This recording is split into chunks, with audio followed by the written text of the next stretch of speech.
नमस्कार दोस्तों, विजय क्लासेस जयपुर पर आप सभी दोस्तों का स्वागत है। हम पढ़ रहे हैं, हमारी जो सीरीज चल रही है आरपीसी प्रमाणित पुस्तक कक्षा 8 की, आज कंप्लीट होने वाली है।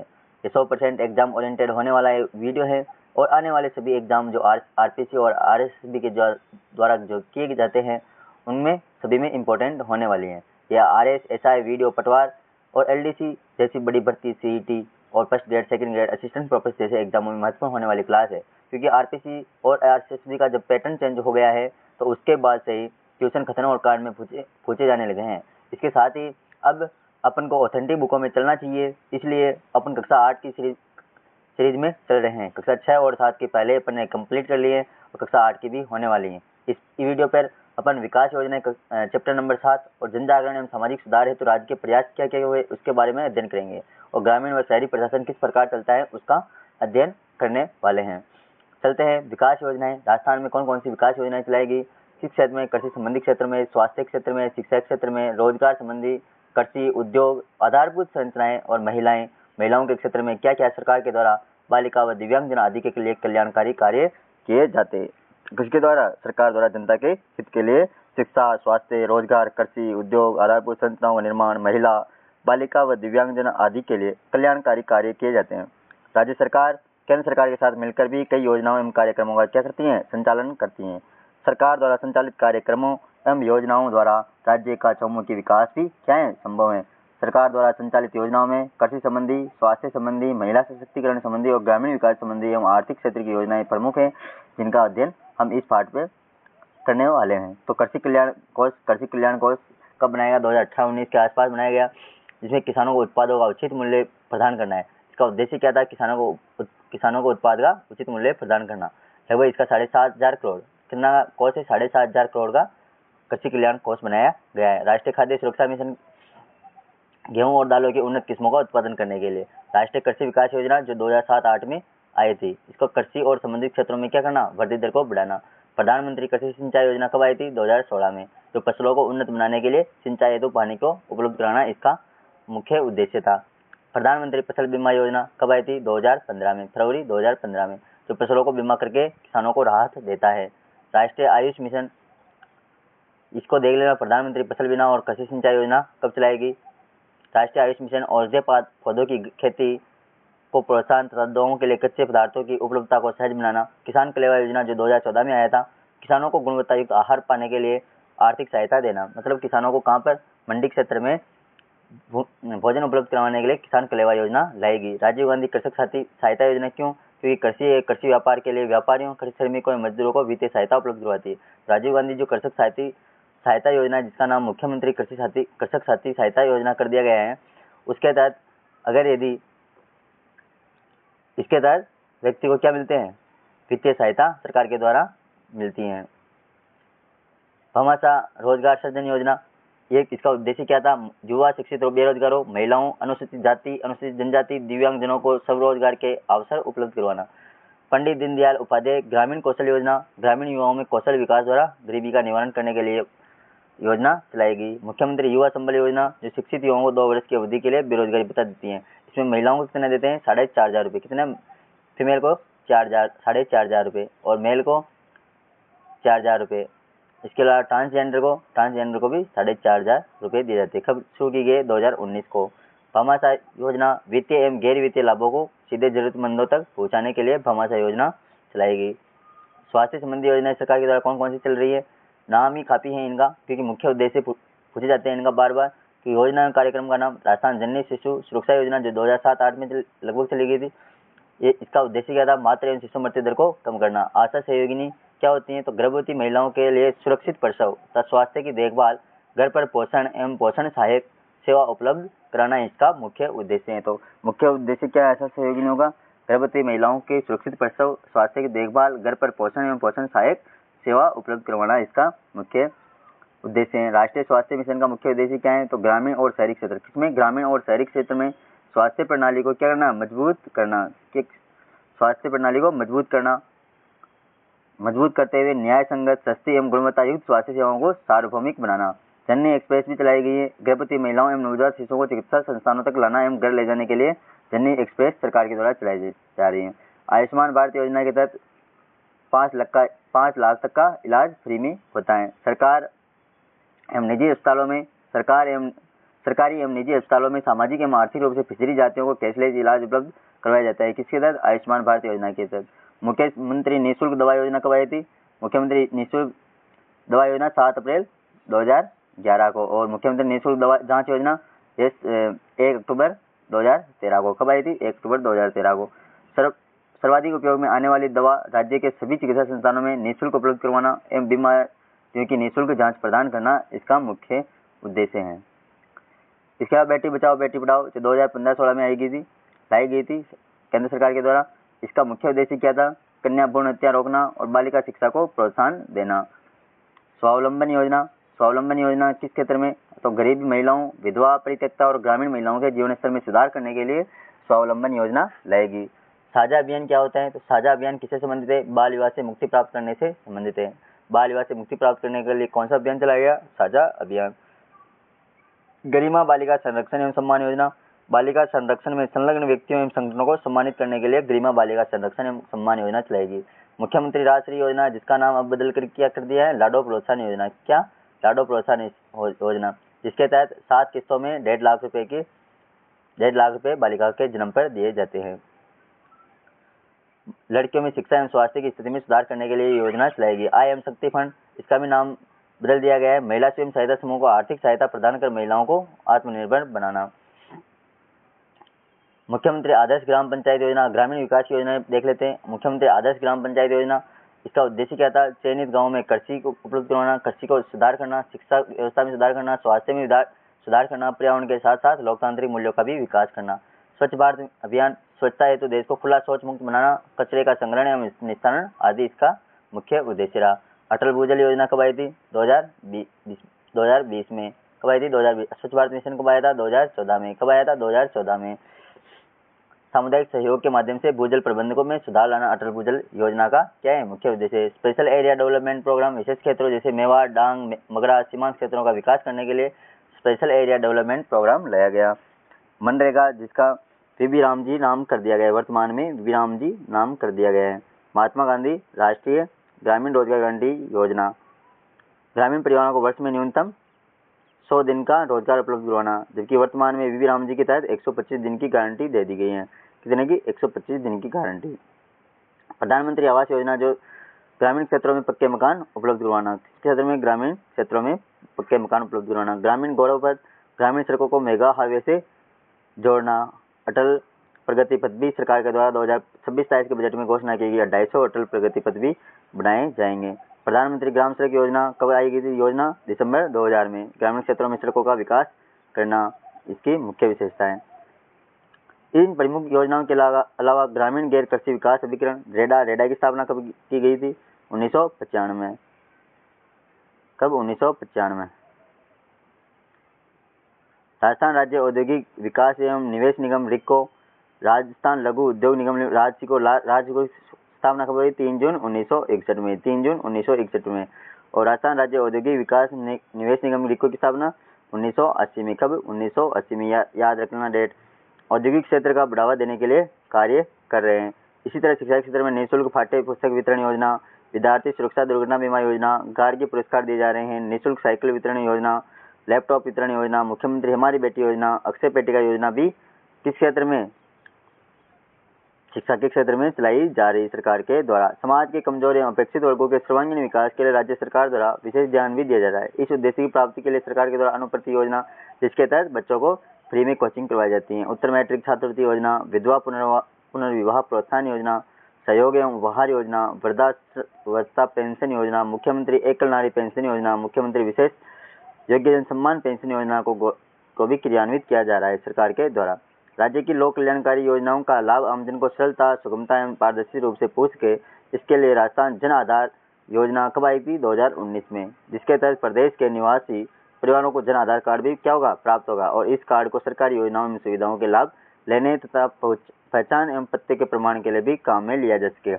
यह प्रमुख योजनाएं थी राजस्थान की, इसलिए इनको बहुत अच्छे से याद करना और नए आंकड़े, इनकी आर्थिक समीक्षा जो हमारी चल रही है उनसे पढ़ना है, क्योंकि उनमें अच्छी तरीके से बताई गई हैं। क्षेत्र विकास योजना, संयुक्त राष्ट्र संघ के सदस्यों जो सतत विकास गोल 2015 में बनाए गए थे 17 गोल उनका अध्ययन करते हैं। तो संयुक्त राष्ट्र संघ के सदस्य देशों द्वारा 2015 में सतत विकास एजेंडा अपनाया गया। इस कार्य योजना का मुख्य लक्ष्य क्या था? गरीबी को सभी रूप एवं सभी जगहों से समाप्त करना था। इस एजेंडे के द्वारा 17 लक्ष्यों का चयन किया। कितने का? 17 लक्ष्यों का, जिन्हें 2030 तक पाने का लक्ष्य रखा गया। जिसमें पहला कौन था? गरीबी का अंत। दूसरा, भूखमरी का समाप्त करना। तीसरा, अच्छा स्वास्थ्य यानी स्वास्थ्य और कल्याण। चौथा, गुणवत्तापूर्ण क्वालिटी एजुकेशन। लैंगिक समानता। पांचवा, शुद्ध जल एवं स्वच्छता कौन सा है? छठवां गोल है। यह क्रम से भी याद रखना है। किफायती एवं स्वच्छ ऊर्जा नंबर 7। सम्मानजनक कार्य और आर्थिक विकास 8वां। उद्योग, नवाचार और बुनियादी ढांचों का विकास करना 9वां।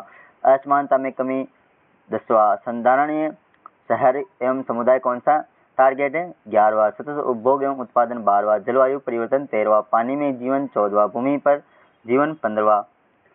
शांति, न्याय और सुदृढ़ संस्थान 16वां। लक्ष्य प्राप्ति में सामूहिक भागीदारी अपनाना, ये 17 गोल रखे गए, जिसके तहत सतत विकास एजेंडे के तहत रखे गए। यह 17 लक्ष्य आपको याद होने चाहिए। इसी के साथ ये चैप्टर समाप्त होता है। अगले चैप्टर पे चलते हैं। तो सतत विकास लक्ष्य में कितने लक्ष्य सम्मिलित हैं? तो 17।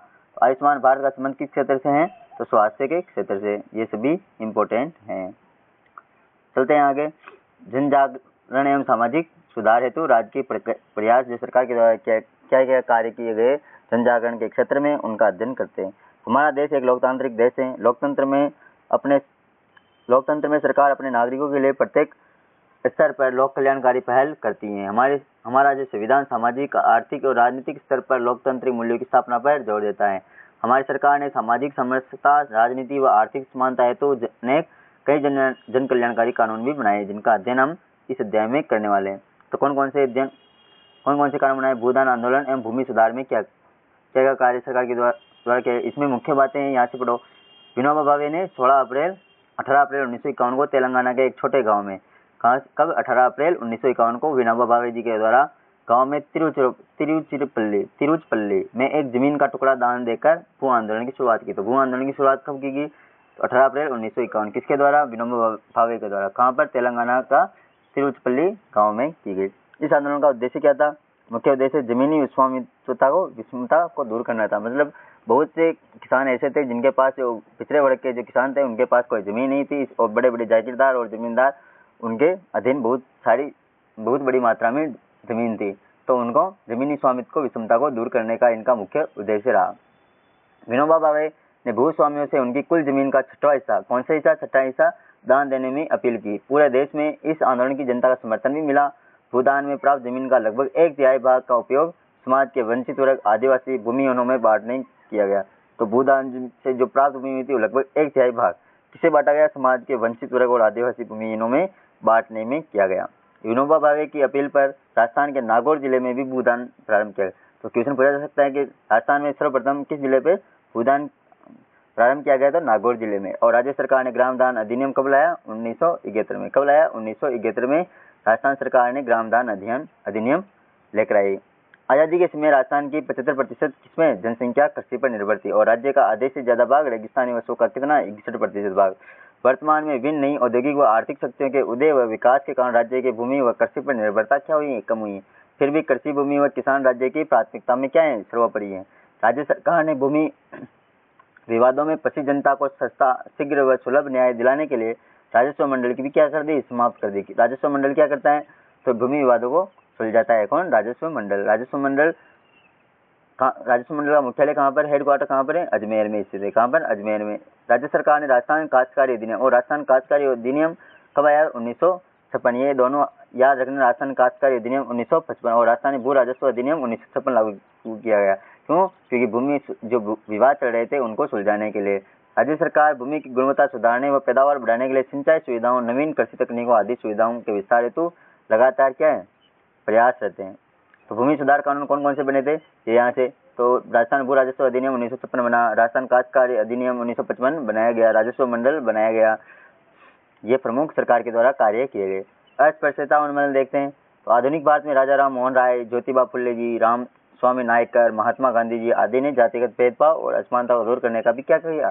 प्रयास किया। और इस तरह राजस्थान में भी स्वतंत्रता से पूर्व दयानंद सरस्वती जी ने, गोविंद गुरु ने, मामा बालेश्वर दयाल, जो जल जंगल जमीन का आंदोलन चलाने वाले कौन थे? मामा बालेश्वर दयाल।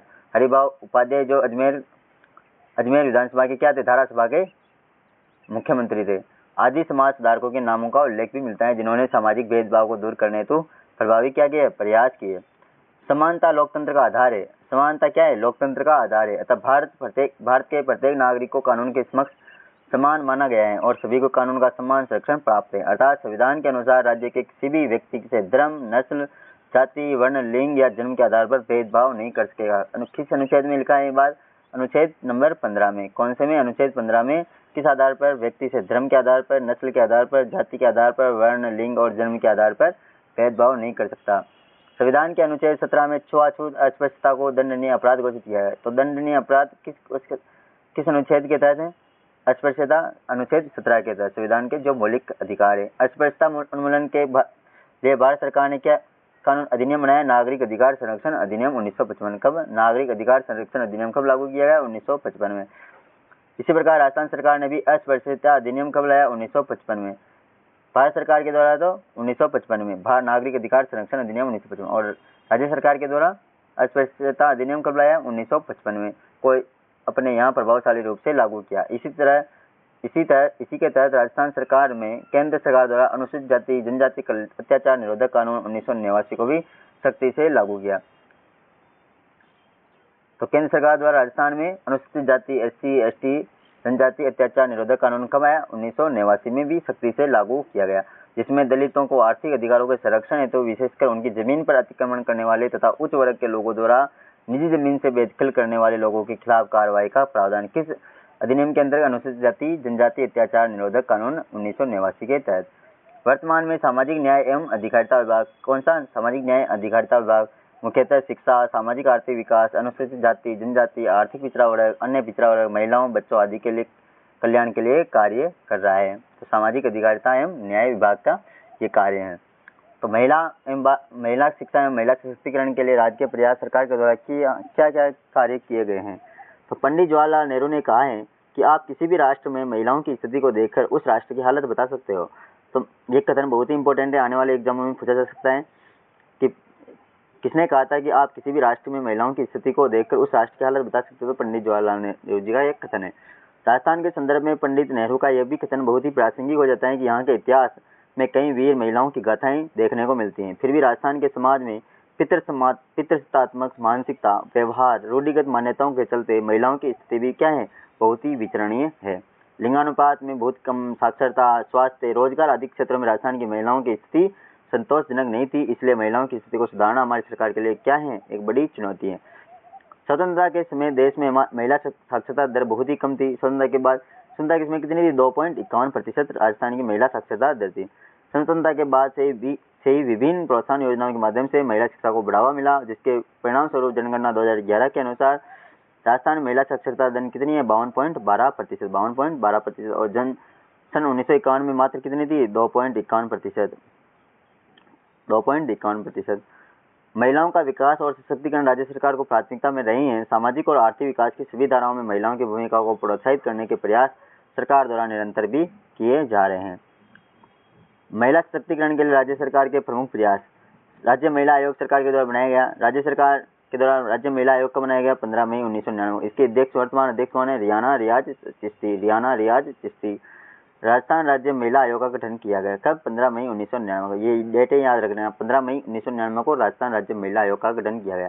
यह महिलाओं के प्रति अनुचित व्यवहार की क्या कार्य करेगा? तो राज्य महिला आयोग यह महिलाओं के प्रति अनुचित व्यवहार की जांच करेगा, राज्य लोक सेवाओं में महिलाओं के प्रति जो भेदभाव होते हैं उनको दूर करने का प्रयास करेगा और महिलाओं की दशा में सुधार की दृष्टि से प्रभावी कदम उठाने का प्रयास करेगा। आयोग जनता से सीधी सुनवाई, जन संवाद और शिकायत समाचार पत्रों में प्रकाशित समाचारों पर संज्ञान के आधार पर कार्रवाई कर सकता है।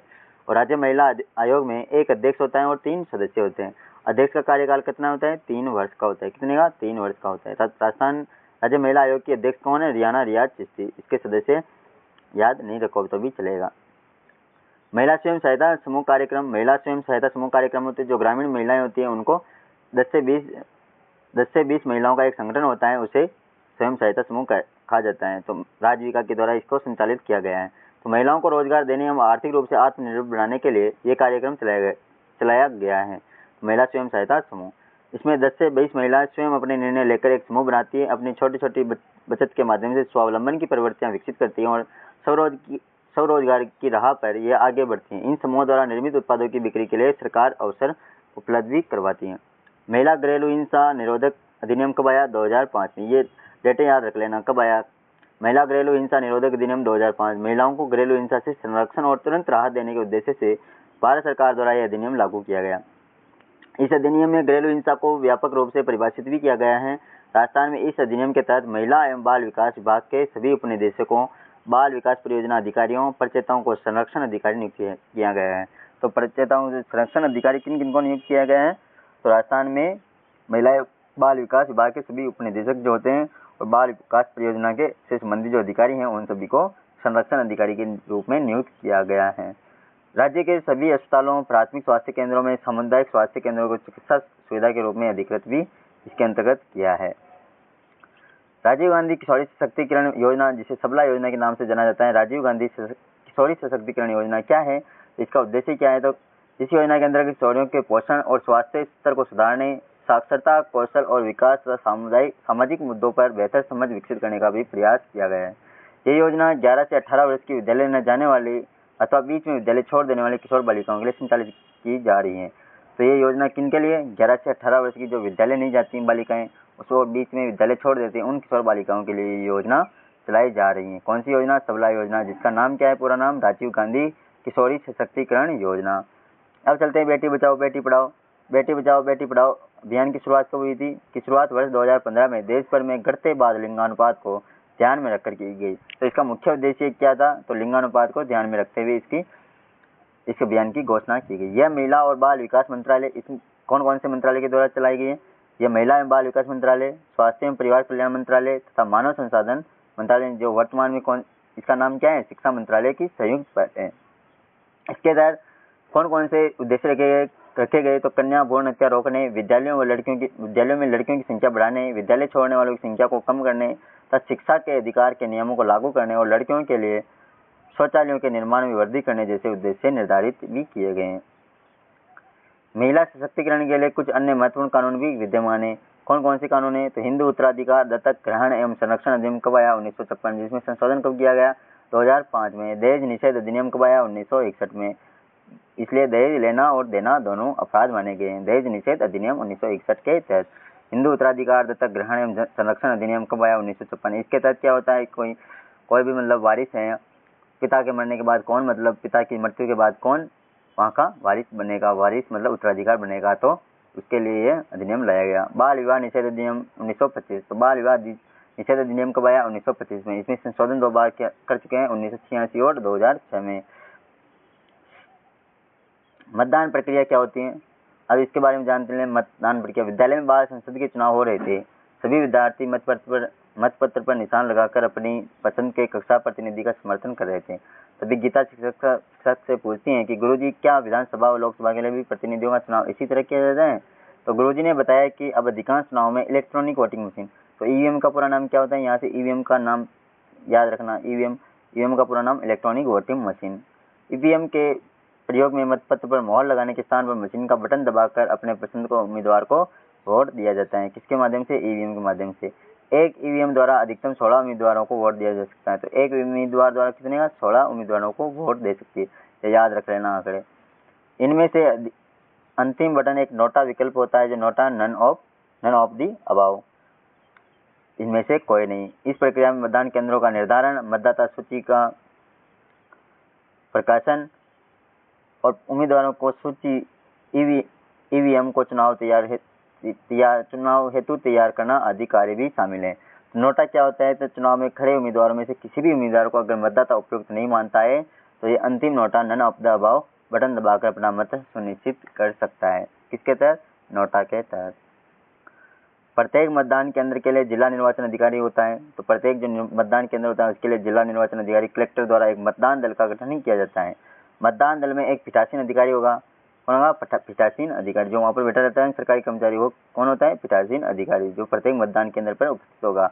वह अन्य मतदान अधिकारी भी होते हैं। मतदान केंद्र में प्रवेश करते ही मतदाता के नाम का मतदाता सूची से मिलान किया जाता है। उसके बाद मतदाता के बाएं हाथ की तर्जनी की अंगुली पर अमिट चाय लगती है। बहुत से तो लोगों को तो यही पता नहीं होता कि हमारी कौन सी अंगुली पर ये अमिट निशान लगाया जाएगा स्याही का, तो तर्जनी अंगुली पर लगाया जाएगा। बाएं हाथ की तर्जनी अंगुली पर अमिट स्याही लगाई जाती है। मतदाता रजिस्टर में उसके हस्ताक्षर करने के बाद मतदाता ईवीएम मशीन पर वोट डालने के लिए मतदान केबिन में प्रवेश करता है।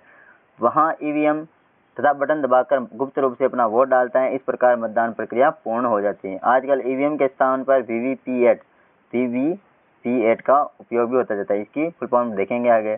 संबंधित रिटर्निंग अधिकारी अपने प्रमुख सम्मुख उम्मीदवार या उसके प्रतिनिधि की उपस्थिति में ईवीएम के मतों की गणना करवाता है तथा परिणाम की भी घोषणा करता है। जानते हैं वीवीपीएट क्या होता है?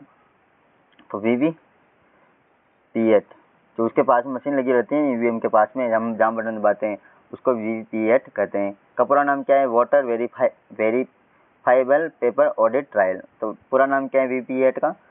वोटर पे वेरीफाइबल पेपर ऑडिट ट्रायल। ये एक प्रिंटर युक्ति है। इसको ईवीएम के बैलेट यूनिट व कंट्रोल यूनिट से जोड़ा जाता है। किसे?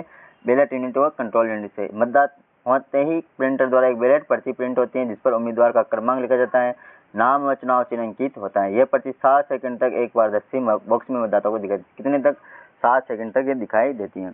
उसके बाद पर्ची प्रिंटर के ड्रॉप बॉक्स में चले जाते हैं। बीप की आवाज़ सुनाई देती है। इस प्रकार मतदान की प्रक्रिया पूर्ण होती है।